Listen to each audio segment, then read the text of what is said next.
Deerfield Caucus Nominating Committee. It's on number 6, and we're talking to Bill Seiden. Bill, first of all, thank you very much for your long service as a trustee. We greatly appreciate it. I appreciate having a long service. If you want to spend 10 or 15 minutes giving us some background opening remarks, that'd be great. Okay. Can I know who other people are? I don't know everybody. Would you like us to? I'm sure. That'd be great. I would appreciate it. Yeah, I'm Jerry Levy. I'm Marley Borzak. Lynn Murray.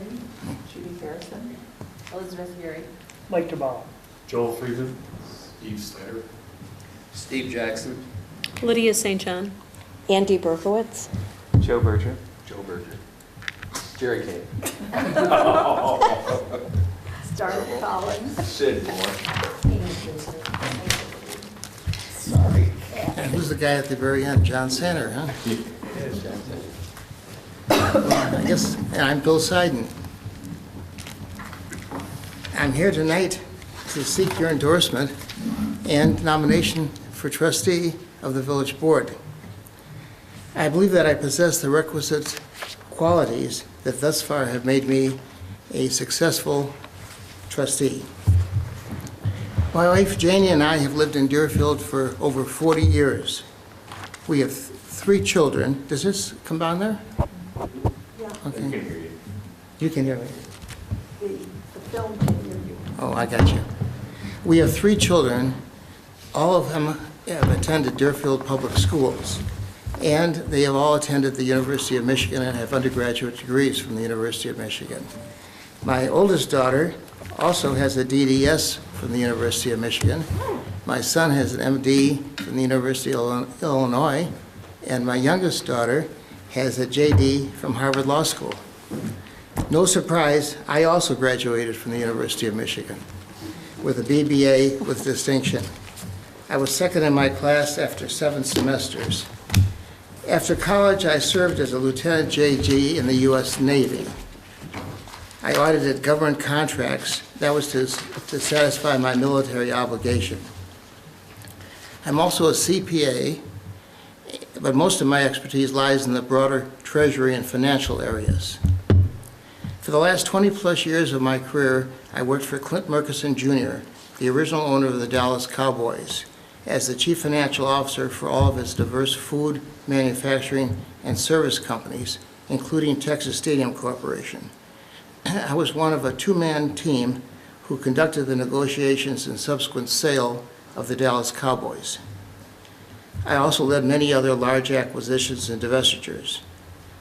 During my career, I dealt with over 200 large and small banks and have been on over 50 boards of directors, both public and private, profit and nonprofit. I have participated in many civic and professional activities. In 1995, I was elected a trustee of the Deerfield Public Library, later becoming its treasurer. And in 1997, also became a director of the overall North Suburban Library System, which represents over 600 public and academic libraries. I served as its president for 2 terms. During my tenure on the library board, I was appointed to a state committee to study unserved library areas by Illinois Secretary of State Jesse White. In addition, I served on the board of directors of the Lincoln Park Zoo for 17 years. So that's a little bit of background. Now, currently, I teach accounting and finance at Northwestern University in a Master's of Sports Administration program.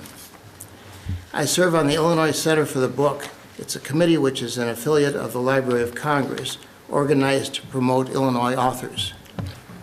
I'm a director and past president of the Deerfield Optimists. I particularly enjoy each year chairing Youth Appreciation Night along with Dorothy, which honors Deerfield youth for their service to the community. I am a director of the Chicago chapter of Financial Executives International. Also, as you all know, I'm currently serving as a Deerfield Village trustee and am the village board liaison to the Deerfield Library. During the years that I've been on the village board, I feel that I've been an effective leader and I'm proud of my accomplishments. I was appointed by Mayor Forrest to a committee to interview and recommend a new police chief. I hope you agree that we hired Chief Solosis. And I was one of 2 representatives appointed by Mayor Forrest to meet with representatives from the Park District to find common ground for a new senior center. Mayor Harris also appointed me to a committee to recommend a new village manager. I also hope you agree that on our choice of Kent Street. I have spoken at various community events such as schools, block parties, One Deerfield Place, Relay for Life, and the Thanksgiving Ecumenical Service. It's these type of events that give Deerfield a real community feeling. I have spent many hours helping residents solve local problems. I've set up meetings between residents, village staff, and myself to help solve concerns of the residents, and then followed up to be sure that the concerns or problems have been addressed.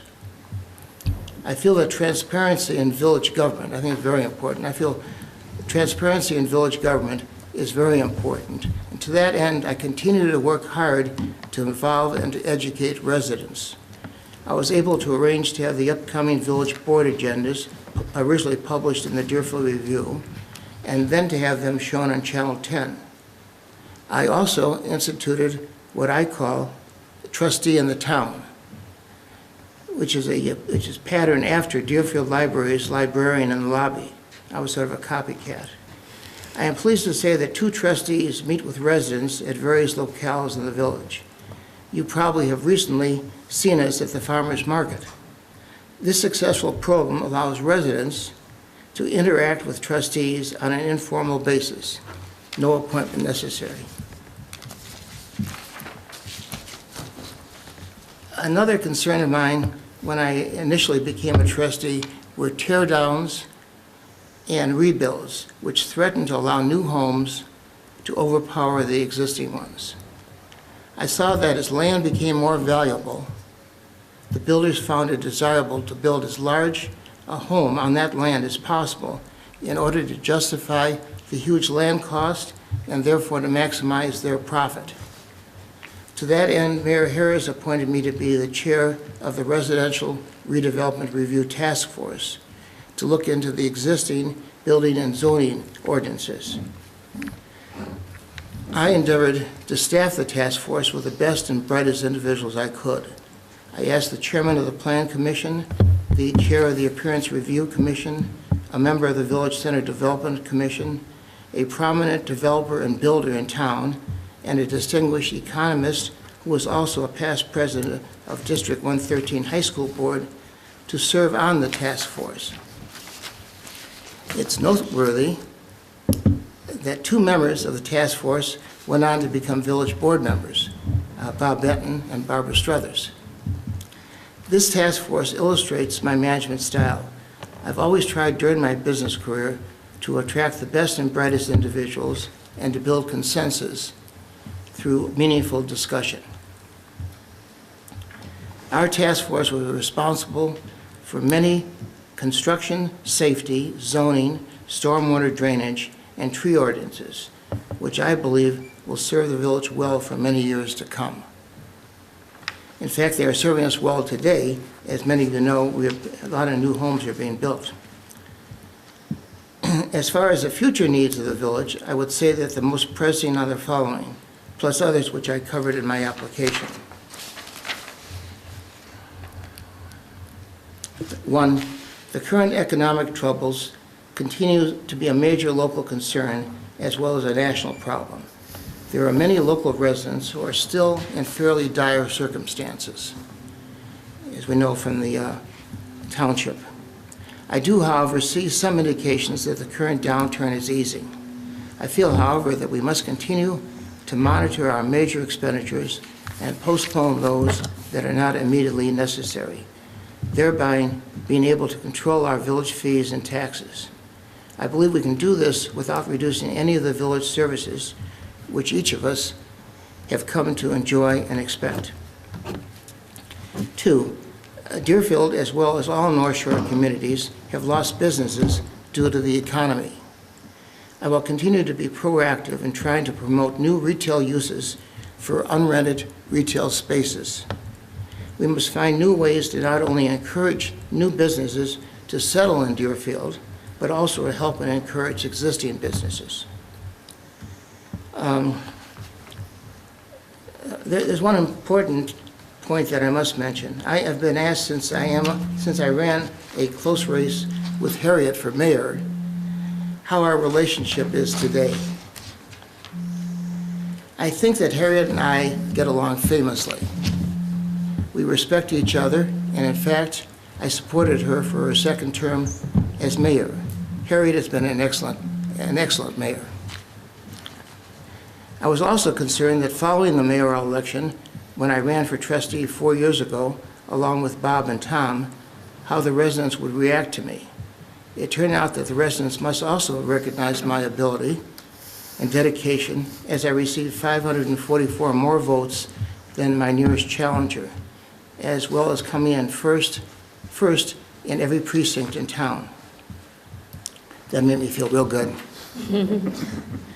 In conclusion, I believe that I am the only candidate who offers extensive financial expertise and business and treasury experience. This sets me apart from any of the other candidates, as well as sets me apart from any of my other fellow board members. Everybody else has other things to offer, though, of course. As I have proven through all of my activities, I believe that I am creative, hardworking, conscientious, and I have always been a good listener. I love Deerfield. My broad frame of reference, my years of experience in village government, and my ability to lead make me uniquely qualified for the village board. Thank you for listening and also taking the time to be on the selection committee. Thank you very much, Bill. Any questions for Bill? I've got one for you. I noticed Why do I keep raising my in the presentation that talked about LED lights for gas stations. Yes. Can you enlighten me on that a little bit? LED lights are, of I course. understand what they are. Okay, but LED lights are the new trend in lighting. They last longer and they're cheaper to use. What's happened is that we've had a proposal that have come before the board. It's now back in committee at the Planning Commission.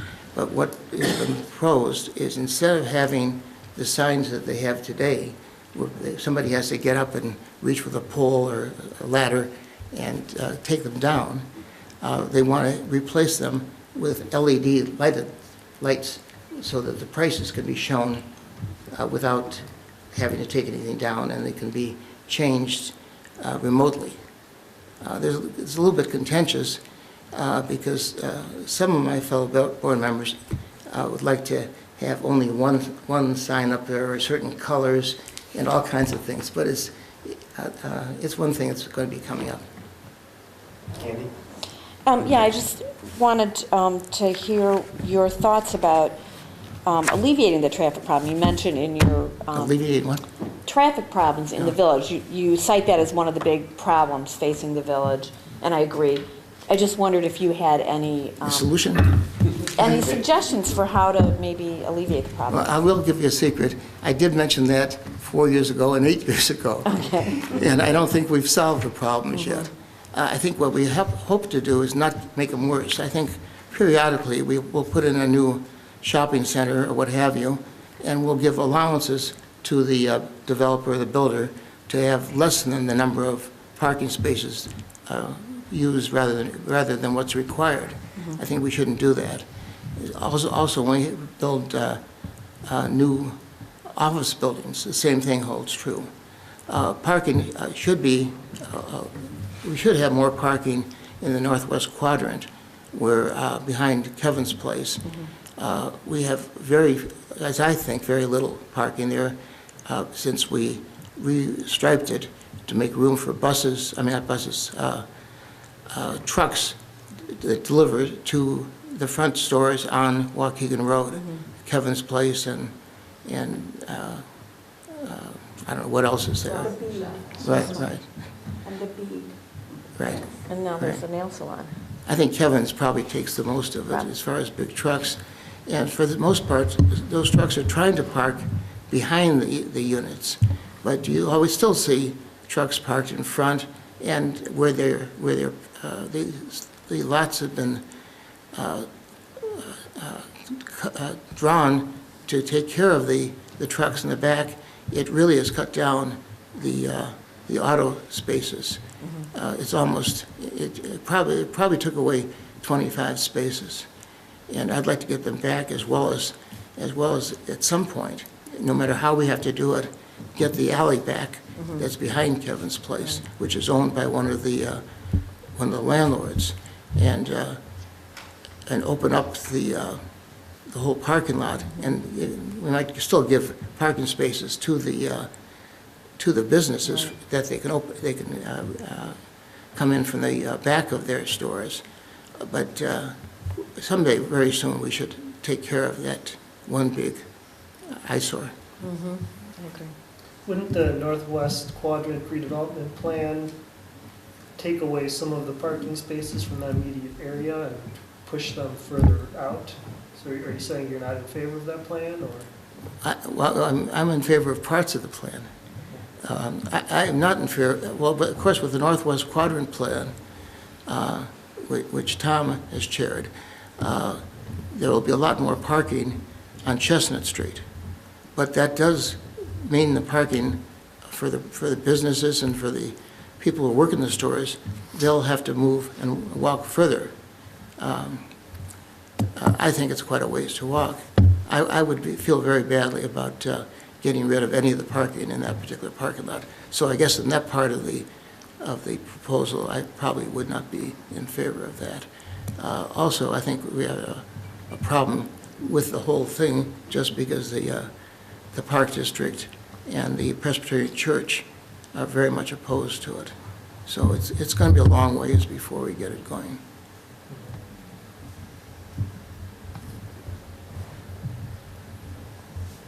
All good ideas, though. Can you speak a little bit about this part where you say affordable housing will be coming up again and will have to be addressed? The what? It says here affordable housing will be coming up again and will have to be addressed. Yeah. Okay. To be against affordable housing is like being against motherhood, apple pie, and the Chicago Cubs. But since we're home rule, we do not have to do anything with affordable housing. We've been advised by our attorneys of that. That can always change, but right now we're working under the assumption that we don't have to do anything with affordable housing. And it's just something we're going to have to look at in the future because it keeps coming up. And anytime we put a new apartment building of any sort in, we talk about that. I am not so sure about affordable housing, not that I'm not in favor of it. I personally would donate my own dollars in support of affordable housing. But where I come apart is since we're home rule and we don't have to do that, any affordable housing that we support will have to take some dollars from the village, some of your tax dollars. And I don't feel comfortable in spending some of all of our dollars to do something that we don't have to do. That doesn't mean I'm not in favor of affordable housing. I'm not in favor of spending your dollars on it. That's all. Thank you. Bill, what would be your feeling about having a parking garage on that old Lindemann property? It would provide a lot more parking space if we went up instead of out. Yeah, no, we've talked about that before, not necessarily a parking garage. We talked about underground parking when we talked about a development for the whole Northwest Quadrant after we had purchased the Lindemann property from the bank. It's expensive, and what I found, I don't know if you do, but if you park in that parking lot, I've never seen anybody park in that parking lot and cross the street to go to the Commons or Deerfield Square. I think people in Deerfield tend not to walk very far where they're going. My wife told me the other day, I told her the same thing, and she said, yeah, if she's at Barnes & Noble, she'll get in her car and drive over to go to Walgreens. Now I mean, that's a little bit. But as far as parking for that northwest quadrant, yeah, that would be very good. I don't know that we need that much parking, though. I think there's other ways to do it a little bit cheaper. It's very expensive to do high-rise parking. Bill, okay. Just a question or two about the Deerbrook area. Mhm. From a financial point of view, what do you think could be done to spur that forward? I mean, we've had a lot of questions back and forth here, so we know a little bit of the background, but we're wondering if you have any special insights. Well, other than hoping that we get more businesses there, and we are getting a couple of businesses there, they of course want to demall the whole thing. And they came to us at one point and wanted, I don't know if you know this, it's public knowledge though, they wanted us to add a special tax for that particular development only. It's almost like an add-on to anybody that shopped in Deerbrook Mall. They wanted to have, I think it was 0.5% added to the regular sales tax and have that money go to the developer in order to support their ownership, so that they would not have to charge as much for rent. They also wanted us to give a rebate of part of the sales tax that each business collects. Keep in mind that the people in Cook County at Deerbrook charge a higher sales tax than we do in Lake County in the first place. But they wanted us to agree to rebate a portion of the sales tax to the businesses. This, they felt, would attract businesses to come in because they would have a rebate for whatever they sold. I personally was opposed to both of those propositions. I think that it's sort of being unfair to every other business in Deerfield. We never got around to talking about that or voting on it because they pulled their thought at that point and they decided to do something else. Or I guess it was when the Jewel was thinking about moving, and then the Jewel said they didn't. They weren't going there right then, so it became a moot question. But as far as any way that the village can support, your initial question, can support Deerbrook, I don't know that it's really appropriate to do it. We supported the mall development on the southwest corner by issuing TIF bonds, and we, in essence, gave Malk money, outright money. That was a TIF district, so that meant that we recouped that money as taxes came in against the property that was put on what is it, Deerfield Square. So any property taxes that came into Deerfield Square were used partly to reimburse us for that. I don't think that's appropriate for Deerbrook. One is a case where the Malk would not have come in unless we supported something like that. And the owners of Deerbrook are already there. They're probably, I think, either the second or third owners.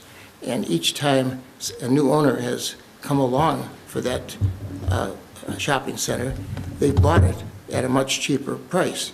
And they went in with their eyes wide open. They thought they could make money with a lower price that they paid for it. Because after all they're looking for is a return on their investment, and they haven't. I mean, they have had some bad luck with the Sears development, and Is there just one owner for that whole space? and there's one owner, yes, but there's been different owners and different on-site agents.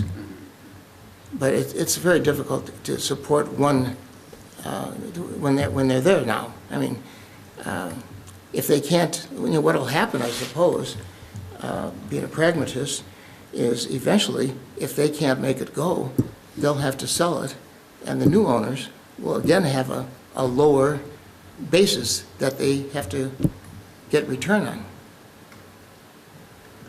How about Baxter? Any way to bring them into the village that you can think of? Anyone? Baxter, What about them? just bring them into the village? Anytime they want to, we could bring them in, yeah. No, no, but they're not in. No, I know. Any way to coax them in?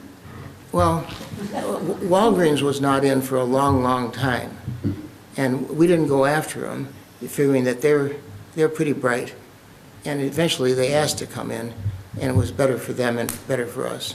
I don't think that we can offer Baxter anything that they don't now, you know, other than perhaps police protection in case of an emergency or fire protection in case of, although they're covered by fire. But we still service them. If they call the police department, we still go there. Bill, can you give us some insight into the Portillo situation? Can I give you some insight? Yes. They got great chocolate cake. I want them there. How do we get them to come in? Well, unfortunately, as you know, that over-the-border site is owned by a guy that was going to put in a funeral home there. And he didn't put the funeral home in. He lives in Florida, and he's been holding out for a high price for the land. Now, luckily, he did sell it to Portillo's, but on a contract that was subject to looking at it. And they found some things that they didn't like on the land, and now it's between him and the Portillo's. Portillo says that they're not really, that they can't do it. We're hoping that there's going to be some pressure, not pressure, but some given by the owner of that property that will entice him to come in.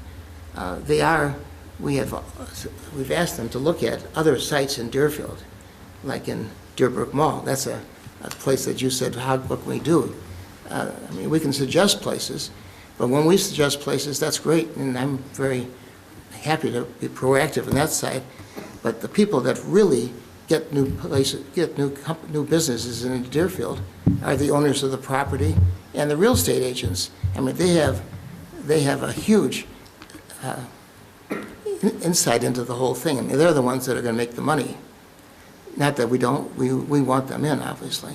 I understand that Portillo's was also going to go in to Northbrook, just south of, on Joaquin Road, just south of Willow Road, on the west side of the street. And for some reason, they pulled out of that too. So I don't know. It's I mean, I've looked at, of course, at all of the drawings. It's a very unusual, the new concept is very unusual and very, I don't know what you call it, cool or very colorful. And they would have to get some variations from the Appearance Review Commission in order to have part of that, which is another thing that I'm very much in favor of, to increase the businesses or to keep our existing businesses, is to be more liberal in the way we look at new ordinances as they're applied to the current businesses or future businesses. I didn't tell you anything. I don't even know. You gave us. You faked it convincingly. Other than telling you the chocolate cake's good. I'm sorry? You faked it convincingly. Let's pretend for a minute that this is your first appearance before the caucus, and you've never run for trustee before, and so you've got a whole load of things that you want to accomplish. So what would be first on your list as a freshman trustee? Or as a trustee who's, in this case, would be returning, but maybe is feeling very invigorated and wants to go after a whole bunch of things. What's top on your agenda? Well, I suppose, like I indicated in what I said to you, the whole traffic situation in Deerfield. The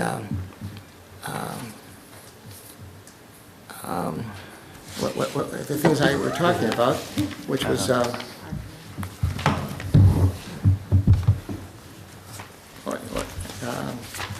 don't even see it now, but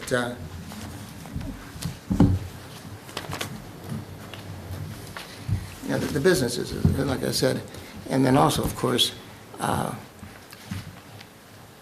making sure that we control our expenditures of cash.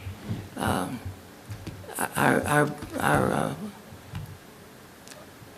budget is up a little bit this year over last year. Now, it's up for a good reason.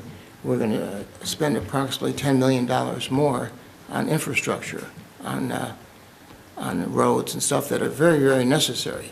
So when I say I like to hold back on some of the expenses, not to the detriment of things that we need.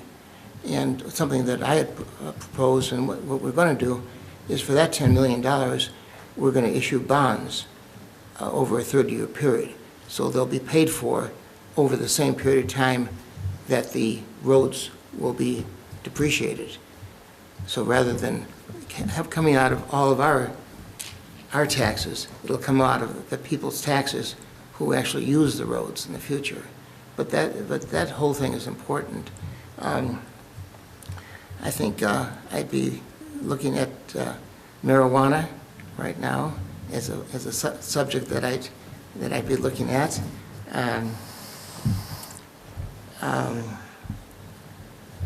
In what way?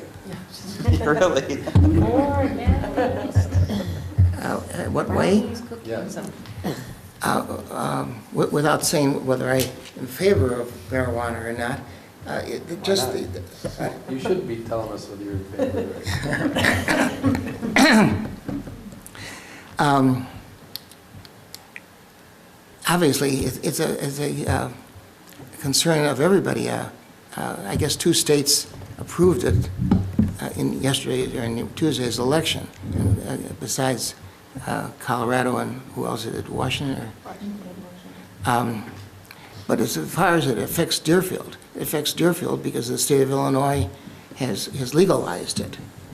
And they have said that we could have in Lake County 2 dispensaries and also one place to grow pot. We don't have any place where they can grow it, but we've had people come before the board on a preliminary basis saying they'd like to have a dispensary in Deerfield. It's a very, very lucrative business for those people that want it. They have to pay, first of all, $25,000 to make an application to the state, and then if they're awarded the dispensary, they have to pay the state, I think it's $200,000 or $300,000 every year to keep a license. Now that should tell you that it's more than just selling a drug, some sort of a drug at Walgreens. It's something that they expect to make a lot of money on. I mean, these guys are sophisticated. They're not going into it because they want to take care of the people who are sick or what have you. I mean, again, to be against medical marijuana is the same thing. You'd be like, it's worse than being against the Chicago Cubs. But there's some pros and cons to that. If marijuana was legalized altogether, then you'd get rid of the high costs that are still going to prevail when they sell it in a dispensary. But a lot of people think that marijuana is fine. I don't know. I'm still, the jury's out on that. I read an article just 2 days ago written by a group of doctors from Northwestern, a joint commission from Northwestern and Harvard, who said that there's been studies made that college students who use marijuana have an average of 8 to 9 lower points in their IQ. I don't know if that's true. I don't know if what they say is true, but it was published. Well, how would it I've also found that. let's get out of the philosophical part of it, but say, how would that benefit us as taxpayers if there were one dispensary here? Well, they pay sales tax. Just, No, I don't think they will pay sales tax on that. I'm sorry, I don't know whether it's subject to sales tax or not, but there's a lot of disadvantage to having it here. There's been cases in Colorado where people have come in and robbed the locations, and somebody got shot. And the reason for it is because it's still illegal from a federal standpoint. So no national bank or no bank in Illinois will accept deposits from them, nor will they accept, they cannot accept Visa or American Express. So it's entirely a cash business. So they're going to have a policeman there 24/7, and they're going to have trucks that, armored cars. And the rules are not all finished yet. Harriet and I went to a presentation on it that was given by by Lake County, and there's a lot to be said about it, for it, and a lot to be said against it. Forgetting about whether marijuana is legal or not. I think it's better if it was, but if it's not, if it was, then it would be nice if medical marijuana was sold at hospitals or at drugstores, so it could be controlled the same way it is now, the same way other drugs are controlled. Could the trustees vote to block medical marijuana in Deerfield? That's an interesting question. If it comes before us, you think you could. I mean, it's legal in the state of Illinois, but illegal from a federal standpoint. I've thought very long about that and what I'll do. But I find a lot of objections to having it in Deerfield. It's one of those things, but not next door. Have it in the next town. But unfortunately, you're liable to see it next door to you. And I wouldn't want it next door to me. I have a question for you. What do people say to you at the farmer's market? What are their thoughts? What do they Not say? about, just in general, about Deerfield. What do people come up and tell you? Well, very few people come up and say they will approve of anything. People don't talk to trustees unless they have a gripe. So what And that's interesting, because people ask me, how do I arrive at my decision as to how I vote? If we could have a referendum on every issue that comes up, that'd be great, and I'd vote that way. But unfortunately, we don't have a referendum, so I have to vote my conscience and listen to anybody who talks to me and listen to their point and factor it into everything else I'm thinking about. But I don't hear from people who are in favor of anything. What do they ask me about? They'll ask about, is there going to be a Portillo's here? They couldn't get a book at their library. What's happening? I'm trying to put on an addition to my house, and I haven't gotten back the permit yet. And occasionally we'll say, hey, you guys are doing a good job. That does happen. There are some people that come up to me. I like to do it. I like to go into the farmer's market. There's a couple of people that are, when you see them, you say, uh-oh, look who's coming. But that happens no matter what you're doing. When you look at all the North Shore communities, is there something that you believe differentiates Deerfield from others, perhaps from various perspectives, retail, business? Sure. Or sure. beyond that? That's easy. My wife grew up in Highland Park, so she lived here for a long time. She remembers Deerfield when it was just a two-lane street. And Waukegan and Lake Cook, the only thing they had there was the Phil Johnson's, right? Which I remember going to too, and I remember paying 70 cents for a chicken dinner. And it was a good chicken dinner. And it was a good Good fries, I good still fries. miss that place. but things have changed. They changed from 50 years ago, they changed from 40 years ago. It's changed from 10 years ago, changed from 5 years ago. I happen to think that, why do people come here? They come here for the schools. I read yesterday, I guess, where between Deerfield, Highland Park, Northbrook North and South, and New Trier, Deerfield has more graduates that attend college than any of the others. 98%. 98%? 98. 440 on colleges, and the others 3-year colleges. Yeah. That's wonderful. Other than that, Unbelievable. thanks. But that's not all. Other things that are wonderful in Deerfield is the reason we moved here. I mean, it's just a wonderful, well-rounded community. I'll tell you a little secret. When we moved here, we wanted a village that had some wealthy people, some poor people, had some big houses, some small houses, some Catholics, some Presbyterians, some Jewish people. Everything we looked at, it seemed like it was just a perfect community. But then we moved here and went through the first election. I think it was when Walker was running, and he's a Democrat. And when he came to the polling place, a lot of people wanted to vote for him. Well, the thing we didn't find is we didn't find any Democrats at all at that time. But to illustrate that, when Walker ran for governor, a lot of people wanted to vote for him in the primary.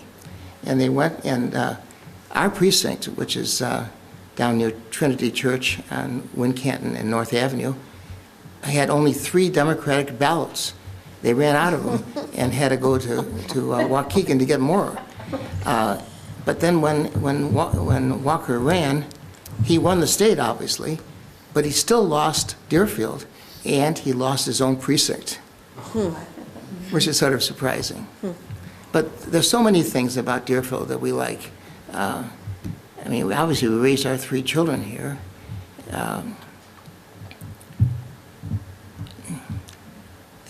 The real estate market's great. People are great.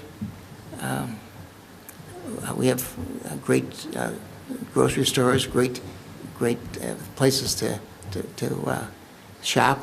I think I would rather have, speaking of shopping, I mean, we don't have a choice of who comes in to shop here. We're happy to get whatever retailers we can get. But I would kind of hope that we have more local retailers than national retailers. I think that I liked it when we had Ford and Lindemans and True Value. That's not going to happen again. That's gone. To that point, do you think that the village is coming to have a certain image in terms of the types of business it attracts? And could that be, how much control or say does the village board have in trying to convey a certain image? Because there are certain businesses that don't look to probably come to Deerfield. We saw the Northbrook back off of Walmart. Not in my backyard. That doesn't meet a certain image. Is that a concern to you, or how much could the village board have a say in maybe shaping that image? Well, believe me, we would welcome Walmart. We welcome. Somebody told me the other day that one of the big box stores was coming to Deerfield. I don't think it's true, but we'd welcome them. I don't think that that's something that we don't try to convey an image. I mean, there might be people that have applied to have a business in Deerfield, and maybe they didn't get a variation in order to put in whatever they were wanting to put in as far as their signage. I think that we have to be more, like I said, we have to be more tolerant or liberal in interpreting our ordinances and what we enforce. Yeah, and I think some of that is coming from, the changes that you see with the tear downs over time and more $1-million homes going up. That does, over time, create an image and it affects how people decide where they want to live, including property taxes, and, you know, that creates beyond the control perhaps of a village board. You know, I haven't really thought about that too much. You mean people that are obviously wealthy, who are in the million-dollar homes, does that create an image that a retailer would look to? Well, you I look at the suppose so. types of stores that are in Deerfield Square, they're selling $300 shoes. And if you've got a certain type of profile there, it builds upon itself. So suddenly Deerbrook has a different image than a Deerfield Square. Of course it does. It's a different feel. But that I don't know plays your into the mix. experience. My experience is, it seems that the wealthier my friends are, the more they look for bargains. So I You'd don't know think, that right? Yeah, I don't know how many I go along $300 with that. pairs of shoes I mean, they I see a are lot of selling people in there. Deerfield Yeah, when I go you shopping. wonder. That's the real question. When I shop at Costco, I see a lot of people from Deerfield. Yep, all the time. So I don't know if that's true, but it's something to think about. There's not much we can do about it. Yeah. My task force, incidentally, it was originally called the Tear Down Task Force. And just as an aside, when I first came on, when I first applied to be a trustee, Joe, as you asked me, I had a lot of things that I wanted to do. I mean, there were things that were really out of whack at that point. I mean, that was when the Commons had all the problems and people were up in arms, and half the village board was not reelected because people found fault with things. I don't know why, but they did. And I had a lot of things that I wanted to accomplish. Transparency, a big thing. I'd come from the village, from a Deerfield library, and as I said, I copied that trustee in the town from the village, from the Deerfield library. And I saw that they were building some big homes, and I looked at our building ordinances, our zoning ordinances, and I found a lot of it. I read more than I care to admit from the ordinances, and I found a lot of things that I didn't like. And I brought up at one of my first, or second or third, maybe fourth, fifth village board meetings that I'd like to look at the ordinance and tweak them a little bit. And almost to a person, nobody agreed. And the head of the plan committee, the head of the staff, one of the staff people, said they've only had 2 or 3 teardowns. They averaged about 2 or 3 a year, and that's where we were then. P.S. It wasn't too long after that everybody agreed that we weren't having 2 or 3 teardowns. We were having 25 and 30 and 40. And that's when Steve Harris appointed me to what I called the Teardown Task Force. And I remember vividly getting a call from a woman who had been given my phone number by somebody at the village and said she read about the Teardown Task Force and wanted to know if her house was going to be torn down. So we quickly changed the name to the Residential Review Task Force. It seemed appropriate. I never got another call asking me about it. And I don't know what happened to her house. Probably got Any turned last down. questions? We're sort of pushing on. Any last questions? Well, thank you very much, Bill. Okay. Thanks, Bill. It's been fun. Thank you. Thanks for your service. Thank you.